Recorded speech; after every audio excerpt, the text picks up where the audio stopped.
नजर डालेंगे आलमी मंजरनामे पर। भारत एक नाकाबिले भरोसा पार्टनर है। अमेरिका का स्ट्रेटेजिक पार्टनर भी उसके साथ हाथ कर गया। बैनुल-अक़वामी सियासत में भारत का हमेशा की तरह दोहरे मयार और फ्रेम को खुलकर सामने आ गया। नई दिल्ली ने वाशिंगटन की पीठ में छुरा घोंप दिया।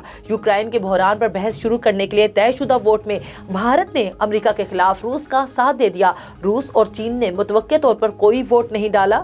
भारत ने वोट ना डालकर अमेरिका की खुली मुखालफत कर दी। इजलास की मंजूरी के लिए 15 रुकनी कौंसिल में 9 मुस्बत वोटों की जरूरत थी, लिहाजा भारत की अदम शिरकत और अमेरिकी क़यादत की दलील को मौसर तरीके से मुस्तरद करती है।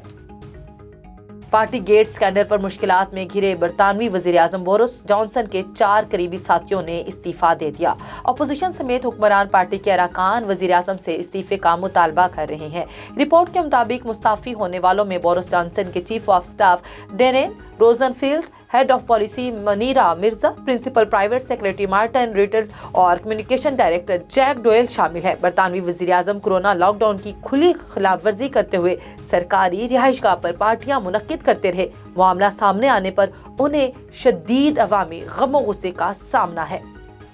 सऊदी अरब में मास्क ना पहनने पर जुर्माना दुगना कर दिया गया। सऊदी वजारत दाखिला के मुताबिक मास्क ना पहनने की पहली बार खिलाफ वर्जी पर 1000 रियाल जुर्माना होगा। सऊदी वजारत दाखिला का कहना है कि मुसलसल खिलाफ वर्जी पर जुर्माना दुगना होगा और ज्यादा से ज्यादा जुर्माना 1 लाख रियाल होगा। वजारत दाखिला ने शहरियों से अपील की है कि मेडिकल और कपड़ों वाले मास्क लाजमी पहने और कोरोना SOPs पर अमल दरामद करें।